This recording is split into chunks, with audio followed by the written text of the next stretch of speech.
see yourself as incapable. We tell you, go possess that car, and you see yourself with all your failures. We see yourself that God he's moving you, and you start going you're like, what money? I just got fired. I don't understand how. God says, I am with you always. Amen. I am with you always.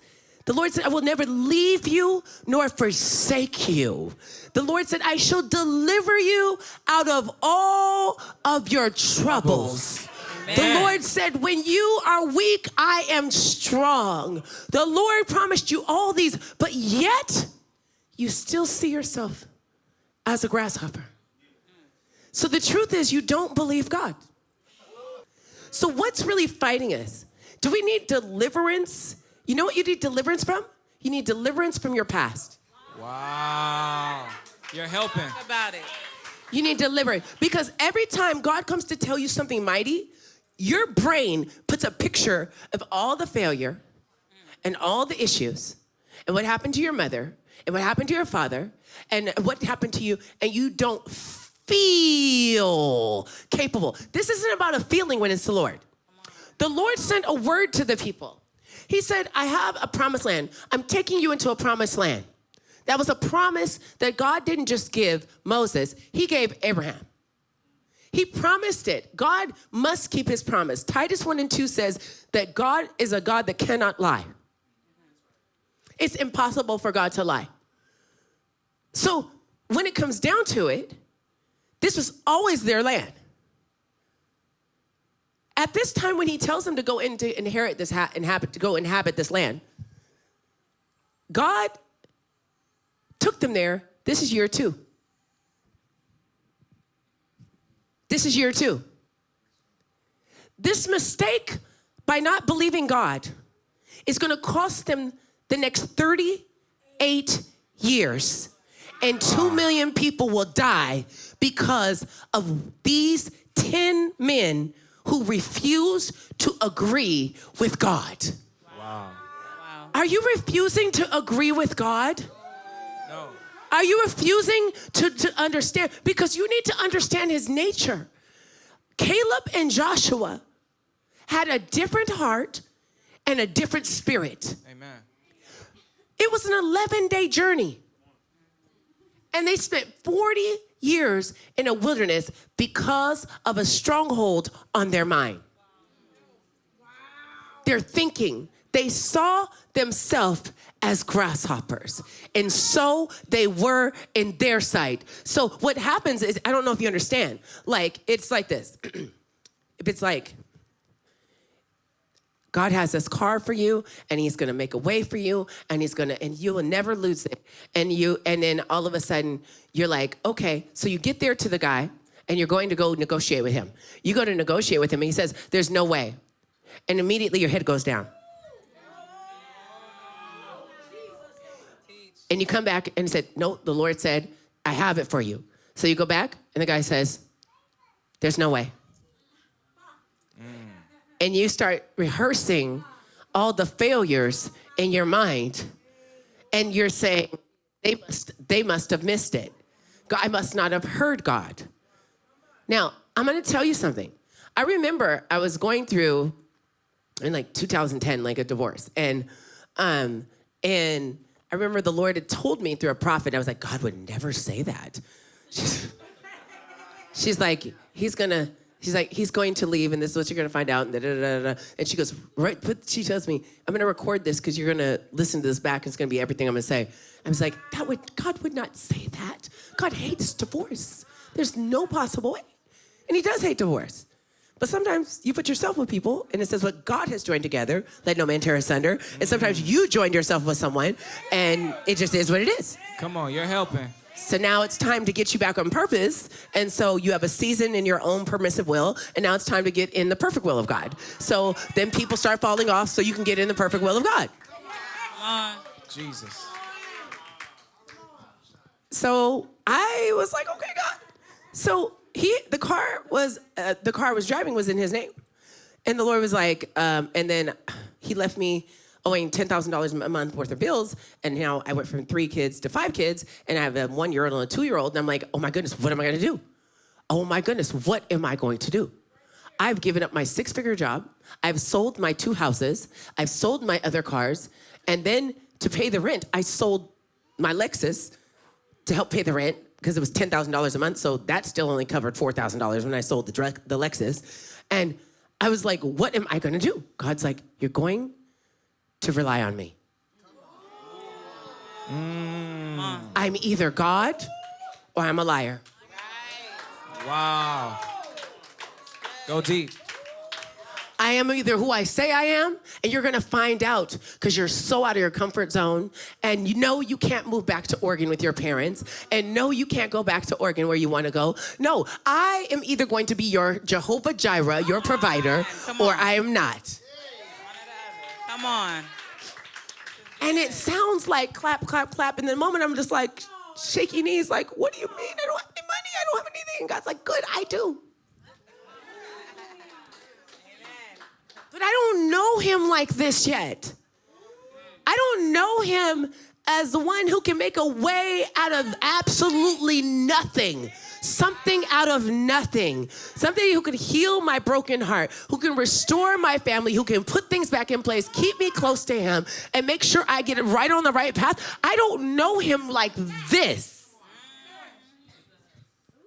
So he says, give him the car back, and I want you to have your car in your own name.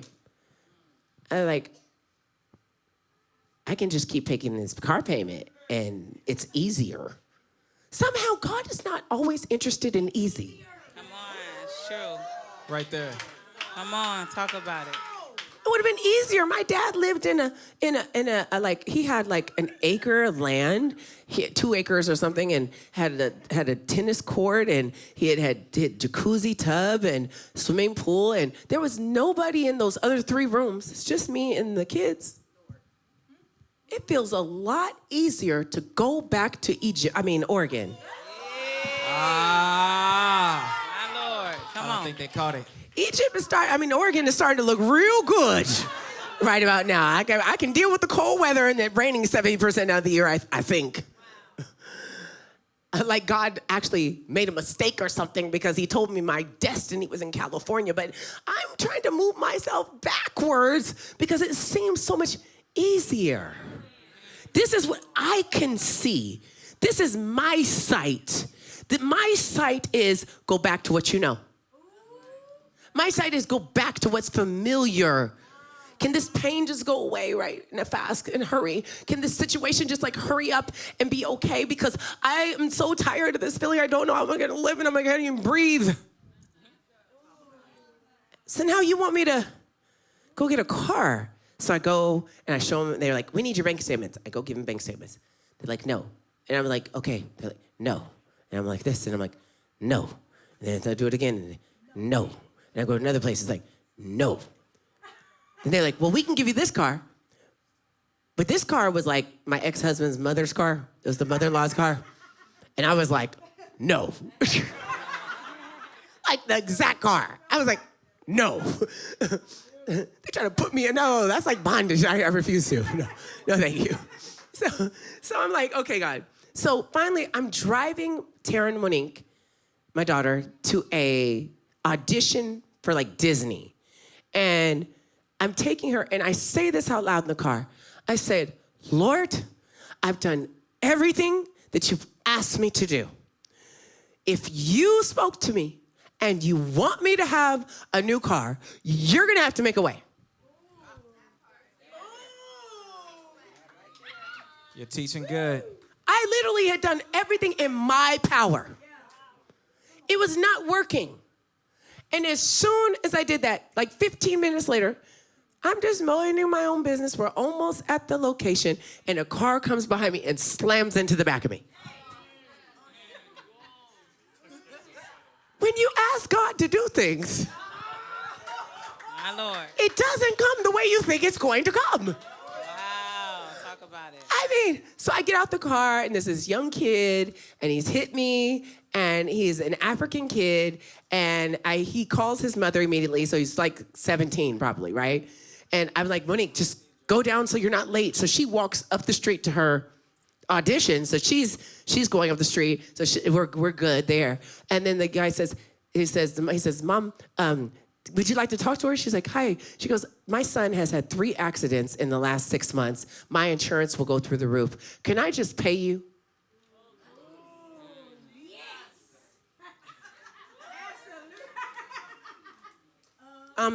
Sure.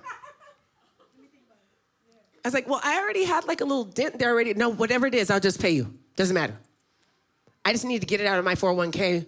I just need you not to report this. Come on. Okay. Because I had been to this place and I had already picked out the car that I had wanted. But they told me you're going to need $4,000. She gives me the money. I give the car back. And I go possess my car. Hey. When I got there was this very mean salesman. Oh, I hope I'm helping somebody. Just you don't just walk right in and like, hey, I'm here to receive my blessing. Like, no, there's these giants that come in your way. Come on. There's these obstacles that will block you to get you to shrink back, to see yourself as a grasshopper. They will say mean things to you. So the guy doesn't even know why he's mean to me. And he says, it's funny how God can change the heart of a person in like 5 seconds, by the way, too. And he says, I was like, hey, I want to test drive this car. It's up on the little verticals. And he says, you can't have that car. I thought you're a salesman. You haven't checked my credit. You haven't looked at anything. You haven't looked at my name. He just tells me I can't have the car. While he was very rude, a lot of you might have reacted, but I didn't react. I just kept looking at the car. And I just kept on. I ignored everything he said. And I just said, I'd like to test drive this car. Yes. Come on, walk it down. You don't pay attention to the enemy. Right there. When he's speaking against what God has said. Come on. It's good. You don't give him even the time of day, nor the argument. I ignored what he said. He repeated what he said, and I was like, I'm walking in so I can go give them my ID and everything, and everything. I was like, yes, I thank you. Oh, you want to test drive? Yes, I would like to test drive this car. So we get in the car, and he wants to drive me. He insists on driving me after he's told me I can't have the car.